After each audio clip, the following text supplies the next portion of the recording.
The atheist circles, so influential in part of the Jewish world today, encourage a radical outlook that incite hatred toward non-Jews, and espouse the harshest and most ruthless methods against the Palestinians in particular.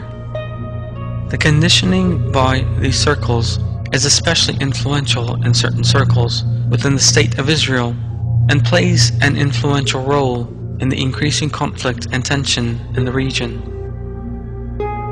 There is no doubt that the supporters of the radical groups that incite harsh and repressive policies against Muslims and Christians and strive to obstruct friendship and brotherhood among those who believe in the one Allah represent only a tiny minority of Israel's Jewish population.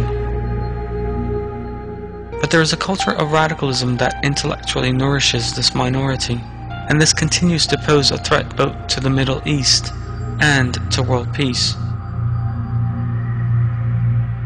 In order for this to be healed, Jewish clergy must instill a moral conception that exists in the essence of the Torah, and is based on love, respect, justice, and compassion. And there are many Jewish clergy who are striving to do just that. It is very important that religious Jews follow Allah's advice and invite all Jews to abide by the moral conduct ordained by Him.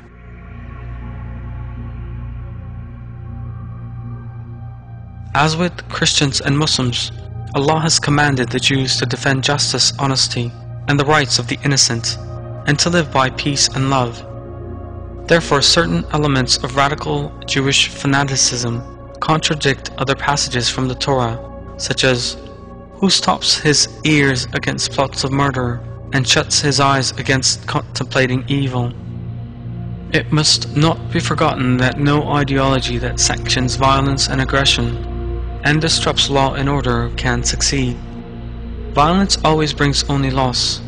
Preventing such destructiveness necessitates the exposure of the fanatics' deceptions and errors, which also will prevent their influence over any other people, as well as help them to see reason.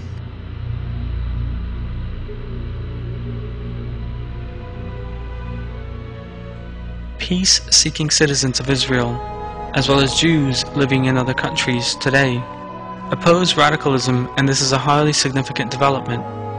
Jews of genuine faith must bear in mind that the Torah prohibits murder, committing injustice, taking revenge, and bloodshed, and should become leaders in the ideological and cultural struggle against fanaticism in solidarity with all conscientious Christians and Muslims.